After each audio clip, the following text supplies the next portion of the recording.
사무엘상 5장 1절로 12절 말씀입니다. 블레셋 사람들이 하나님의 궤를 빼앗아 가지고 에베네셀에서부터 아스돗에 이르니라. 블레셋 사람들이 하나님의 궤를 가지고 다곤의 신전에 들어가서 다곤 곁에 두었더니 아스돗 사람들이 이튿날 일찍이 일어나 본즉 다곤이 여호와의 궤 앞에서 엎드러져 그 얼굴이 땅에 닿았는지라. 그들이 다곤을 일으켜 다시 그 자리에 세웠더니 그 이튿날 아침에 그들이 일찍이 일어나 본즉 다곤이 여호와의 궤 앞에서 또다시 엎드려져 얼굴이 땅에 닿았고 그 머리와 두 손목은 끊어져 문지방에 있고 다곤의 몸뚱이만 남았더라. 그러므로 다곤의 제사장들이나 다곤의 신전에 들어가는 자는 오늘까지 아스돗에 있는 다곤의 문지방을 밟지 아니하더라. 여호와의 손이 아스돗 사람에게 엄중히 더하사 독한 종기의 재앙으로 아스돗과 그 지역을 쳐서 망하게 하니 아스돗 사람들이 이를 보고 이르되 이스라엘 신의 궤를 우리와 함께 잊지 못하게 할지라. 그의 손이 우리와 우리 신 다곤을 친다 하고 이에 사람을 보내어 블레셋 사람들의 모든 방백을 모으고 이르되 우리가 이스라엘 신의 궤를 어찌하랴 하니 그들이 대답하되 이스라엘 신의 궤를 가드로 옮겨가라 하므로 이스라엘 신의 궤를 옮겨갔더니 그것을 옮겨간 후에 여호와의 손이 심히 큰 환란을 그 성읍에 더하사 성읍 사람들의 작은 자와 큰 자를 다 쳐서 독한 종기가 나게 하신지라. 이에 그들이 하나님의 궤를 에그론으로 보내니라. 하나님의 궤가 에그론에 이른즉 에그론 사람이 부르짖어 이르되 그들이 이스라엘 신의 궤를 우리에게로 가져다가 우리와 우리 백성을 죽이려 한다 하고 이에 사람을 보내어 블레셋 모든 방백을 모으고 이르되 이스라엘 신의 궤를 보내어 그 있던 곳으로 돌아가게 하고 우리와 우리 백성이 죽임당함을 면하게 하자 하니 이는 온 성읍이 사망의 환란을 당함이라. 거기서 하나님의 손이 엄중하심으로 죽지 아니한 사람들은 독한 종기로 치심을 당해 성읍의 부르짖음이 하늘에 사무쳤더라. 아멘. 블레셋은 이스라엘로부터 언약궤를 빼앗아 왔습니다. 블레셋에게 언약궤는 승리의 트로피였지요. 그래서 그들은 이 트로피를 높이 들기를 원했습니다. 이스라엘의 신을 이긴 다곤을 높이고자 했습니다. 전날 블레셋이 삼손을 사로잡은 후에도 다곤의 신전에 모여서 큰 제사를 드리고 삼손을 끌어내 희롱했던 적이 있습니다. 또 훗날 사울이 블레셋에게 전사한 뒤에도 블레셋은 사울의 갑옷과 머리를 다곤 신전에 매답니다. 이는 블레셋의 신이 이스라엘의 신보다 더 강하다는 증거이기도 했죠. 그래서 이스라엘의 신이 다곤 신을 섬기라고 언약궤를 다곤 신 옆에 두었습니다. 그런데 그 다음 날 다곤이 여호와의 궤 앞에 엎드려져 있는 것을 발견합니다. 엎드려진 자세는 경배와 예배의 자세입니다. 다곤을 섬기라고 가져다 놓은 언약궤 앞에 도리어 다곤이 엎드려져 있었던 것이죠. 우연이겠지 생각하고 다시 세워 놓았더니 다음 날에도 똑같이 다곤이 언약궤 앞에 엎드려져 있고 머리와 두 손목이 잘려져서 문지방에 놓여 있는 것이 아니겠습니까? 머리와 두 손목이 부러졌다라는 동사를 사용하지 않고 잘렸다, 카라트라는 동사를 사용하고 있습니다. 밤사이 여호와와 다곤 사이에 전투가 있었고 다곤이 자기 집에서 도망하려고 문지방을 넘는 순간 여호와 하나님께 잡혀서 목과 손목이 잘린 후에 몸통만 끌려온 것일 수도 있습니다. 또는 엘리가 의자에서 넘어져 목이 부러져 죽는데 그것이 문 옆이라고 했습니다. 그것을 오버랩시키면서 기억나게 하는 것일 수도 있습니다. 어쨌든 몸뚱이에서 잘려져서 문지방에 내동댕이 쳐진 다곤의 손과 대조적으로 성경이 강조하는 것은 바로 여호와의 손입니다. 오늘 본문에서만 여호와의 손이 4번이나 나오고 있습니다. 6절에 여호와의 손이 아스돗 사람에게 엄중히 더하사 7절에 그의 손이 우리와 우리 신 다곤을 친다. 9절 여호와의 손이 심히 큰 환난을 그 성읍에 더하사 11절 거기서 하나님의 손이 엄중하심으로 죽지 아니한 사람들은 독한 종기로 치심을 당해 성읍의 부르짖음이 하늘에 사무쳤더라. 특별히 블레셋에서 여호와의 손은 엄중하십니다. 여기 엄중하다 하는 단어는 계속해서 등장하고 있는 단어 카베드라는 단어입니다. 무겁다라는 단어입니다. 카보드, 영광과 같은 단어입니다.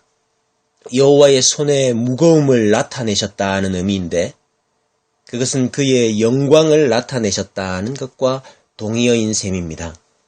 다곤 신전에서만이 아니라 온 블레셋이 하나님의 엄중한, 육중한, 무거운 손을 경험하게 되었습니다. 그것은 하나님의 영광이 엄중했던 것입니다. 온 블레셋이 하나님의 뜨거운 손맛을 봅니다. 악한 종기로 많은 사람이 죽어나갔고 도시마다 부르짖음이 하늘에 사무쳤습니다. 독한 종기, 에폴림은 아마도 쥐로 말미암는 임파선 전염병인 것 같습니다. 결국 언약궤를 승리의 트로피로 여겼던 블레셋은 이 엄중한 여호와의 영광을 그들이 결코 감당할 수 없음을 깨닫고 언약궤를 다시 이스라엘로 돌려보내게 됩니다. 옛날 자기 백성을 애굽에서 출애굽시키셨던 하나님께서 이제 스스로 블레셋으로부터 나오십니다. 출블레셋 하시는 것이죠. 애굽을 10가지 재앙으로 치셨듯이 블레셋을 독한 종기의 재앙으로 치셨습니다. 그래서 애굽 사람들이 부르짖었듯이 블레셋 사람들도 부르짖습니다. 애굽이 이스라엘 백성들을 돌려보내는 것만이 살 길이라고 생각했듯이 블레셋은 언약궤를 돌려보내는 것만이 자기들의 살 길이라고 생각하게 됩니다.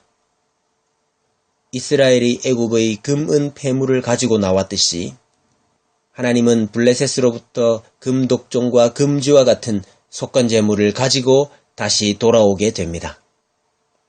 오늘 본문이 핵심적으로 보여주는 것은 바로 이가봇, 이스라엘을 떠난 하나님의 영광이 사라졌느냐, 없어졌느냐 하는 것입니다. 천만의 말씀이죠.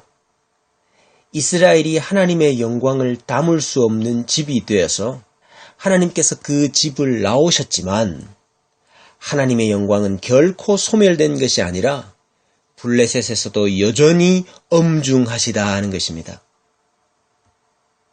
언약궤가 블레셋의 전리품이 되고 만군의 여호와께서 블레셋의 포로가 되었습니다. 이 기막힌 상황은 오늘날에도 되풀이되고 있는 것 같습니다. 교회 가운데 충만해야 할 하나님의 영광이 보이지 않습니다. 하나님의 영광이 교회 가운데 거하지 못하시니까 블레셋이 이스라엘을 우습게 봅니다. 세상이 교회를 하찮게 생각합니다. 세상을 정복해야 할 교회가 오히려 세상에게 짓밟히게 되었습니다. 통탄할 일입니다.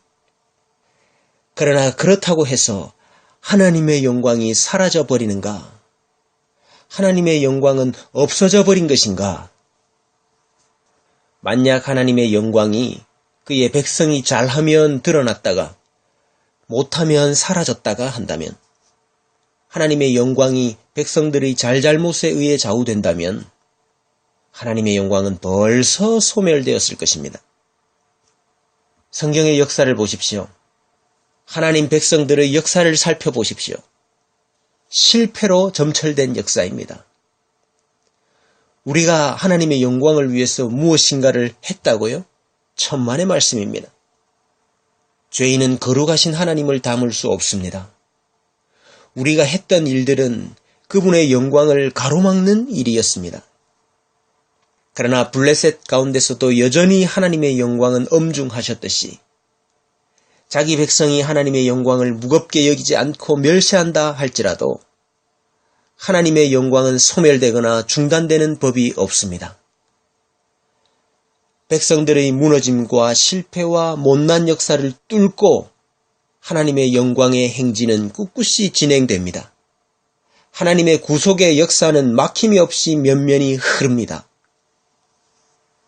하나님은 그분 자신의 영광을 그 누구로부터도 그 무엇으로부터도 빼앗기지 않으십니다. 우리의 연약과 실패와 못남 속에서도 사탄의 수없는 방해와 책략 속에서도 하나님께서 자기 영광을 빼앗기지 아니하시고 하나님께서 스스로 그분 자신의 영광을 드러내시는 것입니다. 하나님께서 하나님 자신의 영광을 드러내신다 하는 이 사실이 한편으로는 우리를 두렵고 떨리게 만드는 것이지만 또 한편으로는 이것이야말로 진정한 복음이며 우리가 유일하게 믿을 수 있는 것이며 우리에게 남은 유일한 희망인 것입니다.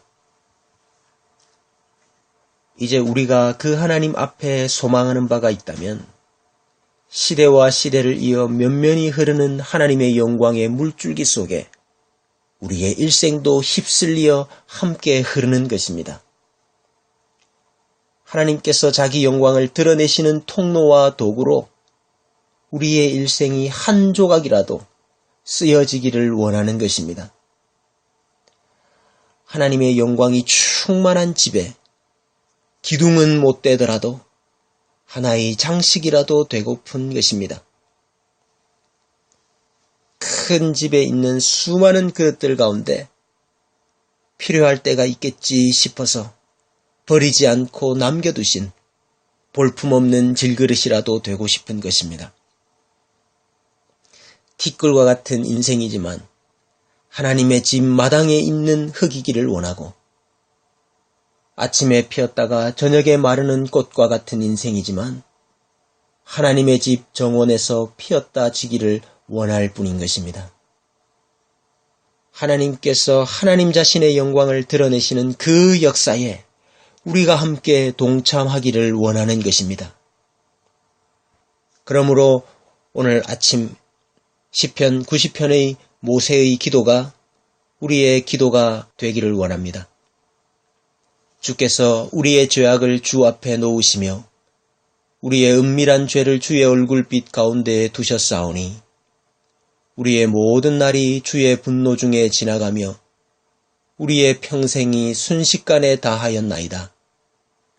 우리의 연수가 70이요 강건하면 80이라도 그 연수의 자랑은 수고와 슬픔뿐이요 신속히 가니 우리가 날아가나이다. 누가 주의 노여움의 능력을 알며 누가 주의 진노의 두려움을 알리이까? 우리에게 우리날 계수함을 가르치사 지혜로운 마음을 얻게 하소서. 여호와여 돌아오소서. 언제까지니이까? 주의 종들을 불쌍히 여기소서. 아침에 주의 인자하심이 우리를 만족하게 하사 우리를 일생 동안 즐겁고 기쁘게 하소서. 우리를 괴롭게 하신 날수대로와 우리가 화를 당한 연수대로 우리를 기쁘게 하소서. 주께서 행하신 일을 주의 종들에게 나타내시며 주의 영광을 그들의 자손에게 나타내소서. 여호와여 돌아오소서. 주의 종들을 불쌍히 여기소서. 주께서 하신 일들을 주의 영광을 주의 종들과 자손들에게 나타내소서. 하나님의 무거운 영광이 우리 가운데 심판이 아니라 구원으로 드러나는 복된 인생 되시기를 바랍니다.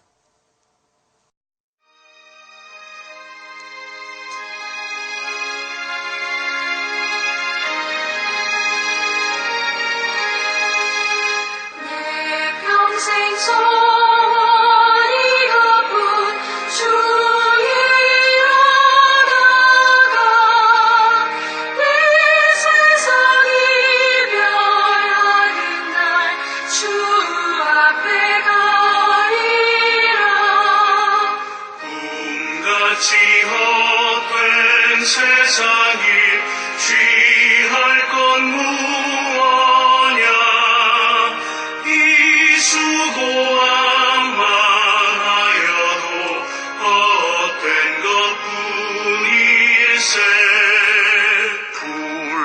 같은 시험 많으나 겁내지 맙시다. 구주의 권능 크시니 이기고 남겠네.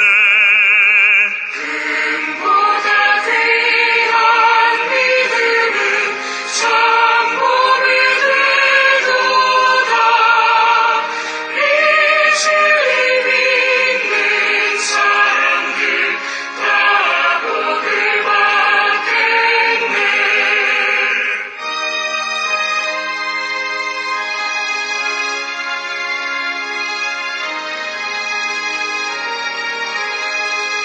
살같이